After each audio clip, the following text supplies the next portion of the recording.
मांगते मांगते अचानक मेहरबा हो गए। वजीर आजम के इस्तीफे का मुतालबा तो अभी मैं भी नहीं कर रहा, ये कहना है इमरान खान का। वजीर आजम की सेहत के लिए दुआ गो हूं। काश नवाज शरीफ ऐसा अस्पताल यहां बना लेते कि बैरून मुल्क इलाज की जरूरत न रहती। पनामा लीक्स पर कमेटी चीफ जस्टिस की सरबराही में बनेगी। पनामा लीक्स में वजीर आजम के बच्चों के नाम आए हैं। जब तक वजीर आजम अपना जवाब नहीं देंगे, दूसरों को कैसे कह सकते हैं? नवाज शरीफ अपने साथ नून लीग को भी नीचे लेकर जा रहे हैं। वजीर आजम का दिफा करने वाले खुद को नुकसान पहुंचा रहे हैं। वजीर आजम ने ऐवान में भी झूठ बोला। TORs में जितनी मर्जी ताखीर कर लें, बच नहीं सकते।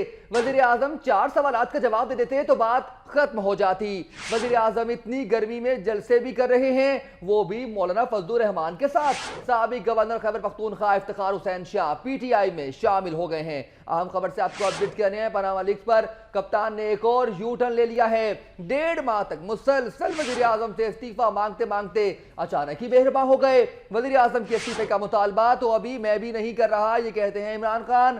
कहते हैं कि वजीर आजम की सेहत के लिए दुआ गो हूं। काश नवाज शरीफ ऐसा अस्पताल यहां बना लेते कि बैरून मुल्क इलाज की जरूरत न रहती। पनामा लीक्स पर कमेटी चीफ जस्टिस की सरबराही में बनेगी। पनामा लीक्स में वजीर आजम के बच्चों के नाम आए हैं। जब तक वजीर आजम अपना जवाब नहीं देंगे, दूसरों को कैसे कह सकते हैं?